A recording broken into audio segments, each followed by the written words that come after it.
if we had to go through kind of that next period of your life, you know, you spent time with the feds and you had amazing stories of what that was like, moved out to Arizona, where I'm guessing you're thinking, okay, this is, you know, the final and new chapter of my life.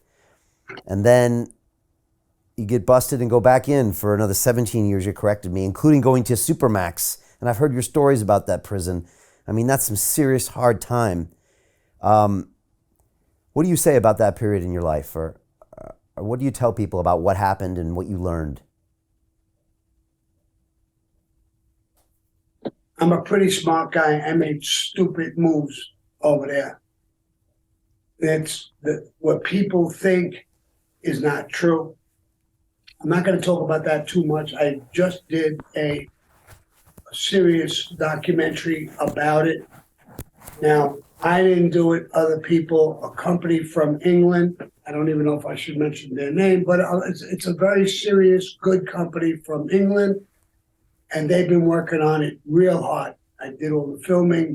They filmed my daughter. They filmed my son, me, other people who got caught in cases. Cops, everybody. It looks like they did a great job. It was going to be coming out sometime in this 2023.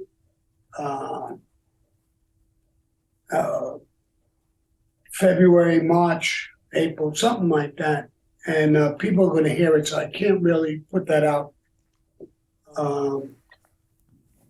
But I made really, really stupid mistakes, and it was blown up to be what it really wasn't. I wasn't really in it. But my son got caught up in it.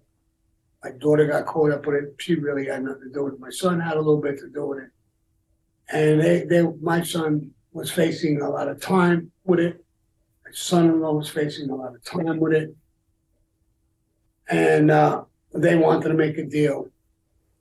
And when I asked the lawyers, what's the deal? They want you. They want you. When you cooperated with John, you testified. When you came out, you testified in 8, 9 cases against the government with the defense. And they're super pissed off at you. And they want you to pay the piper down. And as long as they do the right thing with my son-in-law, and people, I'm willing to take the weight. I'll take the weight. But things you're telling me are not even true. Do I got to confess to that? Sammy, what's the difference if you got to do that. You got to admit to everything, even things you didn't even do. That's the deal. I said, what do I face if I do that? 12 on the low, 15 on the high. My son was he was arrested in the state and the feds, like me. He was facing 45 years with the federal government. They had raised the stakes on him, and 25 years in the state. My son-in-law didn't have the feds, but he had the state, and he was facing 25 years. I said, make the deal. We made the deal. My son now would be sentenced to 9 years, 3 months. Same thing with my son-in-law. And I would be sentenced later. Low 12, high 50 in the guidelines. We made the deal. Everybody was sentenced. They changed it around and went for an upward departure because I had a lenient sentence on my first case. In the law, they can do that. I couldn't back out anymore.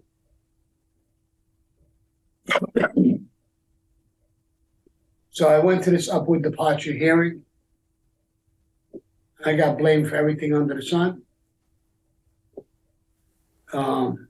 I remember my lawyer asking one of those kids flipped, and my lawyer asked him, did Sammy ever buy this? First of all, it is drugs, but it's ecstasy. It's like marijuana. It ain't heroin. It's not cocaine. It's ecstasy, which is bullshit drug. It's like a pot. They put it in as, make it sound like what the fuck it is, but it's a bullshit drug. So they asked the kid, my lawyer said, did Sammy ever buy the drug? No. Did Sammy ever physically sell the drugs? No. Did Sammy ever go out with you kids to clubs at night, rave parties, any of these things? No.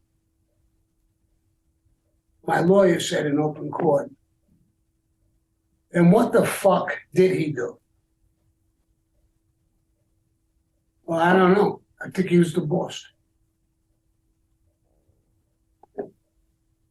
I never bought drugs. I never sold drugs. I never went out with them. I'm the boss. All right.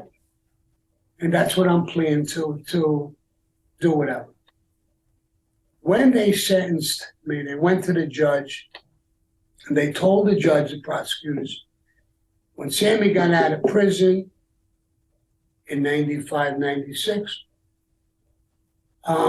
he came to Arizona, he put a gun to his wife's head, his daughter's head, and his son's head, and told them, go out and sell drugs or I'll kill you. Now, you'll see in this upcoming documentary what they say about it.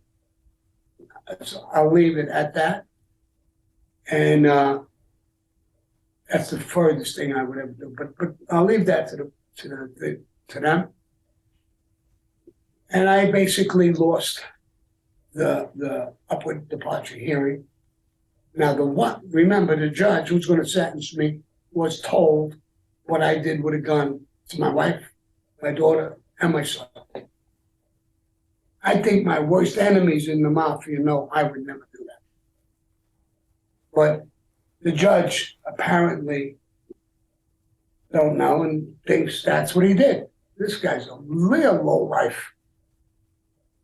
So when it came time for my sentence, 12 on the low, 15 on the high, she upward departed from the agreement and gave me 20 years, feds, $100,000 fine, and lifetime supervised relief. Another thing that's unheard of, not even for people who kill. And that's what I got. And I didn't do 16 or 17. I did 17 years, 7 months straight on the feds. The state gave me 19 years on that same plea, but they were running together. So I first got pinched in February of 2000 by the state of Arizona. In January of 2001, the feds indict me on this mirror case, same exact case, mirror case. And in 2022, I get arrested again for an old cold case that supposedly I killed a cop with the Iceman. A whole nother story that I'm talking to producers and people that I can't get into, and that they'll see down the road as well. I beat that case, and I did 17 years, 7 months. I completed my state time at the same time.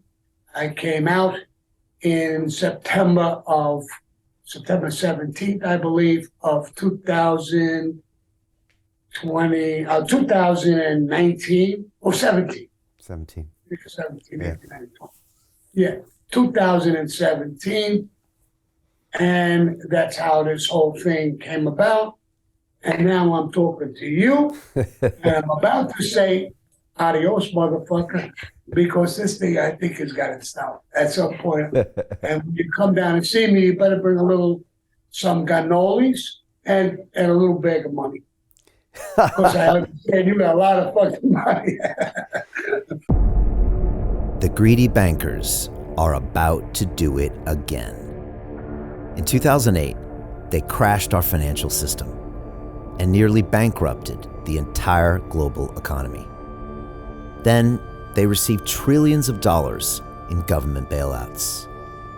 And after, they demanded fat bonuses paid for by you, the taxpayer. It turns out the banks haven't just been screwing the American taxpayers, they're also screwing over their investors. Turns out the banking industry is the worst place you could put your money, despite enormous taxpayer bailouts. Now the bankers are back to take away your financial freedom. They lie and tell you that cryptocurrency isn't safe. They try to make it illegal for you to choose how to invest your hard-earned money. They lie and say cryptocurrency is used by money launderers and criminals. But look at the record. It's the banks themselves that launder hundreds of billions of dollars every year to the biggest criminal operations in the world. Leaked documents have revealed how some UK banks have helped criminals, money launderers and Russians under sanctions. American authorities discovered that the Sinaloa cartel moved $881 million through HSBC accounts as bank officials turned a blind eye to the illegality. The bankers lie and say cryptocurrency is not a real investment. Meanwhile, the smartest CEOs in the world are buying billions and billions of it. The truth is that banks lie about cryptocurrency because it makes them scared.